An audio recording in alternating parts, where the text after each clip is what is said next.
Lieutenant Gov. Ralph S. Northam, right, and his wife Pam, after voting in Norfolk, Virginia, on Tuesday.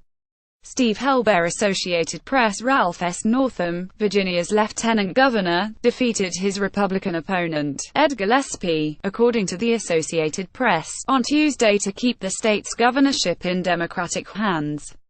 Here's what to know about Mr. Northam. The earth rumbled. Mr.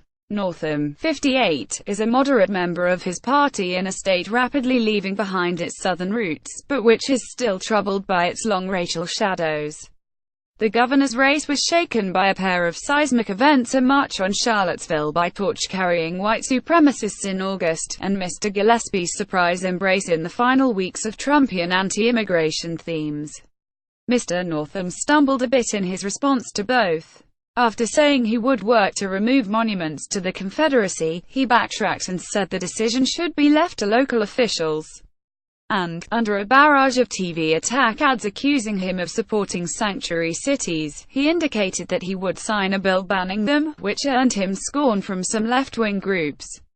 In contrast to Gov. Terry McAuliffe, the voluble, wired and nationally prominent figure he will succeed, Mr. Northam is low-key and little known outside Virginia. A pediatric neurologist, his measured voice and calm bedside manner on the campaign trail often seem to be that of a physician comforting nervous patients. From his early days in politics, Mr. Northam, a former state senator, was hailed as a great Democratic hope in Virginia. He is an Army veteran in a state with deep military roots, and a product of the agricultural Eastern Shore at a time when Democrats have all but lost rural counties. In his lilting drawl, Mr. Northam drew laughs by introducing himself in the rapidly diversifying Washington suburbs, by saying, "I don't know if you've picked up on this, I'm not from Northern Virginia, rural roots Mr. Northam grew up on a farm in Ononcock, VA, on an inlet of the Chesapeake Bay.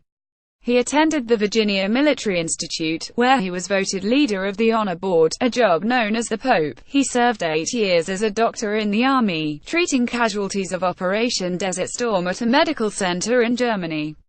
Discharged as a major, he came home to build a medical practice in Norfolk and, with his wife Pam, to raise 2 children. He is also a volunteer director of a children's hospice. A Democrat. On further consideration before entering politics, Mr. Northam twice voted for George W. Bush, later explaining that he had not thought hard about the choice. Republicans in the General Assembly in Richmond once tried to lure him to switch parties to gain control of the upper chamber. Democratic leaders pointed out the Republicans' flattery was not to be trusted. "I guess it's nice to be wanted, but I'm a Democrat, and that's where I'm staying," Mr. Northam later said.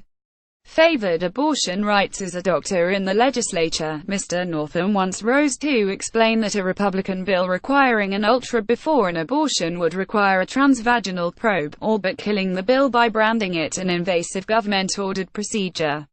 Up the party ladder after 6 years in the state Senate, a part-time job that pays less than $20,000, Mr. Northam was elected lieutenant governor in 2013 on the ticket headed by Mr. McAuliffe. It is a low-visibility job, but a chance to be the on-deck hitter for the governor's position in a state that does not allow sitting governors to succeed themselves. Mr. Northam defeated Tom Perriello, a former congressman who hoped to energize the party's post-2016 move to the left, in a primary challenge in June. After a gunman slaughtered 58 people in Las Vegas in October, Mr. Northam pulled no punches about his position on gun control. "I know all too well what assault weapons do to human beings," he said, referring to his Army experience. "And until I don't have another breath in my lungs, I will stand up and tell people that we do not need assault weapons on our streets."